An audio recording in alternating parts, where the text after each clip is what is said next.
Good morning friends, agree coaching India YouTube channel में आपका स्वागत है। आज हम इस वीडियो में बात करने वाले हैं कि बीएड प्रैक्टिकल के लिए आप किस प्रकार से पीपीटी यानी पावर पॉइंट प्रेजेंटेशन बना सकते हैं। तो सबसे पहले आपको पहला पेज इस प्रकार का बनाना पड़ेगा। सबसे पहले आप अपने कॉलेज का नाम लिखेंगे, जिस भी कॉलेज से आप बीएड कर रहे हैं। उसके बाद में आप क्लास डालेंगे, जो भी क्लास है आपकी, बीएड सेकंड ईयर है या बीएड फर्स्ट ईयर है, और उसका सेशन भी डालेंगे, कौन सा आपका बीएड का सेशन है। उसके बाद कैंडिडेट का नाम डालेंगे, जैसे कि यहाँ पर पड़ा हुआ है राहुल शर्मा। उसके बाद में कैंडिडेट के फादर्स का नाम आ जाएगा, श्री वीर शर्मा। और उसके बाद में कैंडिडेट का रोल नंबर यहाँ पर आ जाएगा। इसके अलावा आपकी कॉलेज जिस यूनिवर्सिटी से एफिलिएटेड है, उस यूनिवर्सिटी का आप लोगो लगा सकते हैं और यूनिवर्सिटी का नाम लिख सकते हैं, जैसे कि यहाँ पर लिखा है affiliated to CCS university Meerut, यानी Sardar Patel institute of technology जो कॉलेज है वो सीसीएस यूनिवर्सिटी से एफिलिएटेड है, इसलिए यहाँ पर ये एफिलिएटेड टू सीसीएस यूनिवर्सिटी लिखा गया है। यदि आपका कॉलेज और किसी यूनिवर्सिटी से एफिलिएटेड है तो वहां पर आप अपनी यूनिवर्सिटी का नाम और लोगो यहाँ पर लिख देंगे।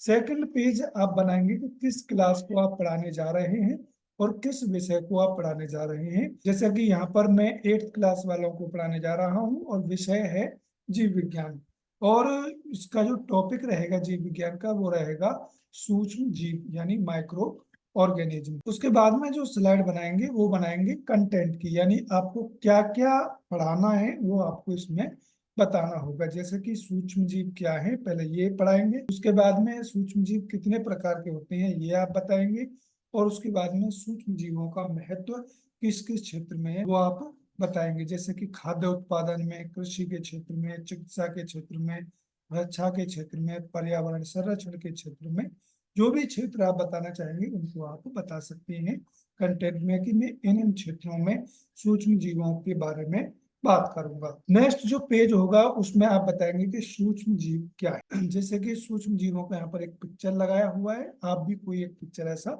लगा सकते हैं, और सूक्ष्म जीवों के बारे में बताएंगे कि वे जीव जो एक या कुछ कोशिकाओं के बने होते हैं और जिनको हम नग्न आंखों से नहीं देख सकते, उन्हें हम सूक्ष्म जीव कहते हैं। नेक्स्ट स्लाइड में आप बताएंगे सूक्ष्म जीवों के प्रकार के बारे में। सूक्ष्म जीव कितने प्रकार के होते हैं, जैसे कि पहला बैक्टीरिया जिसको हम जीवाणु कहते हैं, नेक्स्ट फफूंद जिसको हम फंगस कहते हैं, नेक्स्ट विषाणु जिसको हम वायरस कहते हैं, इसके अलावा आर्चिया, प्रोटिस्ट, एल्गी वगैरह ये सभी माइक्रो ऑर्गेनिज्म यानी सूक्ष्म जीवों की श्रेणी में आ जाते हैं। अब हम नेक्स्ट जो बात करेंगे वो करेंगे सूक्ष्म जीवों के महत्व के बारे में। जैसे कि पहला महत्व हमने कंटेंट में बताया है कि खाद्य उत्पादन में सूक्ष्म जीवों का क्या महत्व है। तो खाद्य उत्पादन में कौन कौन से खाद्य पदार्थ सूक्ष्म जीवों की सहायता से तैयार किए जाते हैं ये आप इस स्लाइड में बताएंगे। जैसे कि दूध से दही जो बनाते हैं ये भी सूक्ष्म जीवों के द्वारा ही बनता है, या सिरका जो तैयार करते हैं वो भी आपका सूक्ष्म जीवों की हेल्प से तैयार करते हैं।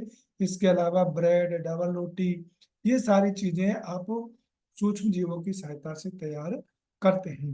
नेक्स्ट है कृषि के क्षेत्र में। जैसे कृषि के क्षेत्र में डीकम्पोजर की हम बात करें, या फिर बैम की हम बात करें, या फिर गोल्डन राइस जो तैयार किया गया है, जो टमाटर की जो फ्लेवर सावर वैरायटी है वो जो तैयार की गई है वो सूक्ष्म जीवों की सहायता से ही तैयार की गई है। नेक्स्ट हम बात करें तो चिकित्सा के क्षेत्र में बहुत सारे ड्रग्स माइक्रो ऑर्गेनिज्म की सहायता से ही तैयार किए जाते हैं। जैसे वैक्सीन की हम बात करें, जो कोरोना की वैक्सीन अभी बनाई गई थी वो भी सूक्ष्म जीवों की सहायता से ही बनाई गई थी। नेक्स्ट हम बात करते हैं रक्षा के क्षेत्र में। जिससे हमारे कुछ जवान एयर में जाते हैं, क्लोरेला जैसी एल्गियों को ले जाते हैं जिनको खा करके वो अपना काम चलाते हैं। तो रक्षा के क्षेत्र में भी सूक्ष्म जीवों का बहुत बड़ा योगदान है। इसके अलावा पर्यावरण संरक्षण में सूक्ष्म जीवों का बहुत बड़ा योगदान है, यानी सूक्ष्म जीवों की सहायता से हमारे पर्यावरण का संरक्षण होता है। तो इस प्रकार से आप बीएड के प्रैक्टिकल में आप जब पावर पॉइंट प्रेजेंटेशन पर प्रेजेंट करने जाएंगे अपना टॉपिक, तो आप इस प्रकार से बता सकते हैं और इस प्रकार से आप पीपीटी पावर पॉइंट प्रेजेंटेशन बना सकते हैं। जब अपनी प्रेजेंटेशन को आप समाप्त करते हैं तो बाद में आप एग्जामिनर को थैंक यू जरूर बोलें। तो इस प्रकार से आप अपने बीएड के प्रैक्टिकल के लिए इस प्रकार से पावर पॉइंट प्रेजेंटेशन बना सकते हैं और आप प्रेजेंट कर सकते हैं। यदि आप इसका पीडीएफ आप डाउनलोड करना चाहते हैं तो मैं इसका लिंक आपको डिस्क्रिप्शन में दे दूंगा, आप वहां से इस पीपीटी को डाउनलोड कर सकते हैं या पीडीएफ में आप इसको डाउनलोड कर सकते हैं।